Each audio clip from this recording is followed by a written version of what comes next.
Hey there, Chelsea here, MonarchAlley. I am a vintage lover, thrifter, and part-time reseller, and today I have my weekend what sold video for you where I go over sales happening Friday, April 1st through Monday the 4th.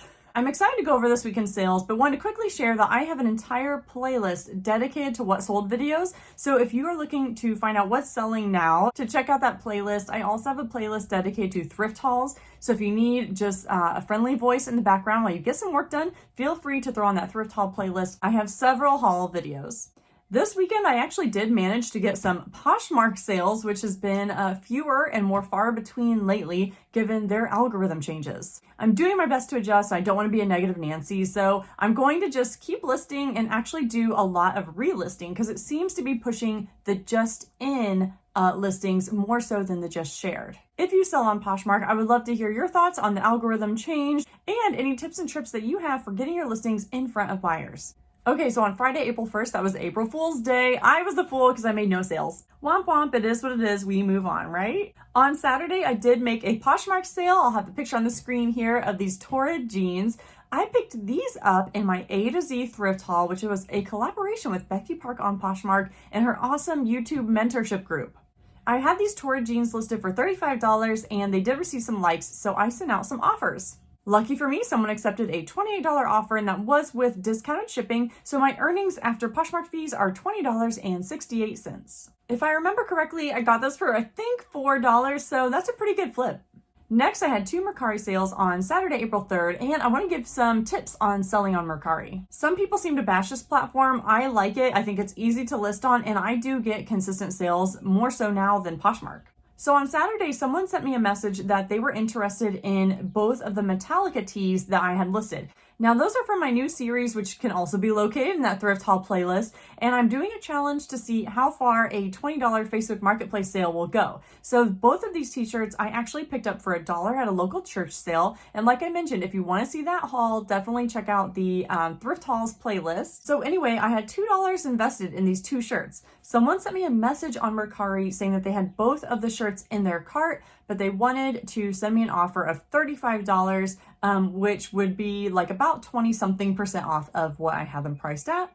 Mercari doesn't really let you create a bundle and send an offer, so I messaged the buyer asking if they would like me to reduce the price of the t-shirts to meet the offer price of $35. I didn't hear back from them and I felt like I was getting ghosted, but I sent one more message. So here's the lesson for today. Persistence is key. I sent a message on Sunday after chatting with this person on Saturday, and I said, hey, would you like me to create a listing that is specifically the price we agreed upon for the two t-shirts, and actually it'll end up saving them on shipping too, so they don't have to pay shipping on two individual listings. The buyer got back to me that they were definitely interested in that, so I created the bundle, sent them another message on Mercari saying that this listing had been created for them. I marked it as reserved and put very little details in there, but I did put a picture of each t-shirt in the listing. I priced it at $35 and the buyer accepted. So I'm really happy with that sale, and I'm glad that I went kind of out of my comfort zone and went ahead and sent those messages to the buyer. The next sale was also due to some communication on my part with the buyer. This thermal line flannel was also, I think, a part of my A to Z thrift haul video. So yeah, that's a good haul. I've made some good money off that haul. But this flannel shirt I had listed for, I think, about $25. Someone sent me an offer of $19 and I decided to accept that. Well, unfortunately, I got a message in the Mercari chat that there was some kind of transaction issue or payment issue. I know that Mercari does send the buyer a message when these things pop up, but whether it be Poshmark, Mercari, whatever, I go ahead and send my own message to say, hey, I'm trying to accept your offer, but it's giving me a payment issue. As soon as you get that corrected, let me know and we can work out the deal. So I sent that buyer a message and they said, oh, okay, yeah, I definitely still want it, so I'll get that fixed. Well, a few hours went by and I did not make the sale, and I tried to hit accept again and it said it wouldn't let me accept because I had already sent an offer. I think it's referring to the fact that I tried to accept and the purchase was still kind of in limbo. So I didn't want to wait around for Mercari tech support to figure this out. So what I did is I went ahead and just changed the price from $25 to $19 and then messaged the buyer yet again and said, hey, I'm having some more issues, probably because of that payment thing. So if you are still interested in this, I have changed the price to $19. You're welcome to make the purchase and I'll send it out. Lucky me, they did not ghost me. They went ahead and messaged back saying, oh yeah, thank you so much. And they made the purchase. This vintage flannel was really cool and really warm. I love the colors of it. And I'm just so excited that I got $19 for this shirt. My next sale was on Poshmark, and this was an offer that I received from the buyer. I sold this set of stackable Pier One mugs, such a cute like paisley floral boho design. I knew that this would do well because it was a set and it came in that cool like stackable thing. On Poshmark, they do a closet clear out thing on Sundays. So that just means if you reduce the price of an item by 10% or more, everyone that has liked that item receives a discounted shipping offer, which is pretty cool. To stir up some traffic, I went ahead and discounted a few things 10%, and this was actually one of them. So I priced this at $27. I didn't have an original liker go ahead and take advantage of that deal, but I think it brought in a new liker who saw my price reduction and sent me an offer on this item. The offer was for $20, so that was basically 30-ish% off of my original asking price, but I had to ask myself, was I ready to move this item? Will it trigger the algorithm if I accept this offer? To me, the answer was yes and yes. I also had been sending out 30% off deals on several items in my closet, so I felt like I shouldn't be a stickler. Someone sent me a good offer, I decided to accept it. So I sold these mugs for $20 on Poshmark, my earnings were $16, and my cost of goods were $4. One thing that's kind of cool is that because it's sold on Poshmark, I can use any box I want and really like fluff up the shipping materials to make sure they arrive to the buyer safely.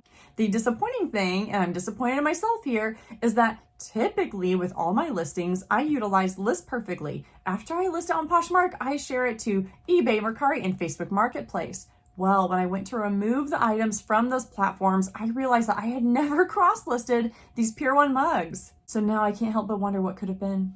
Would I have made more on other platforms? I don't know, but I'm still very excited for the sale. And again, this was a part of my A to Z thrift haul video.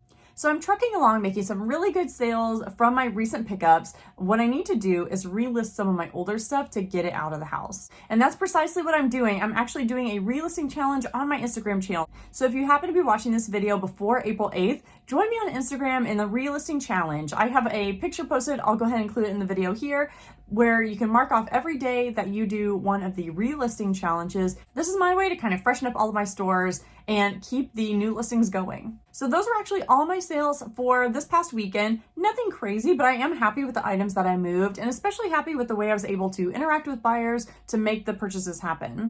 I'd love to hear from you, different ways that you communicate with buyers to either send out an offer or just keep the transaction going after any kind of hiccups. And as usual, I'd love to hear any kind of awesome sales that you made this weekend. Drop them in the comments below and we can learn from each other.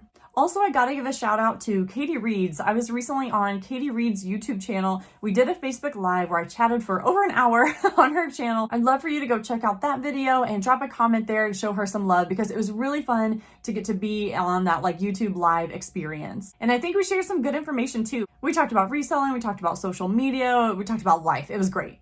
And don't forget to check out my thrift hauls playlist because I have that new challenge where I'm taking that $20 worth of merchandise and seeing how far it can go. And then I also have the A to Z playlist. I've sold several items from that haul this weekend, which is cool.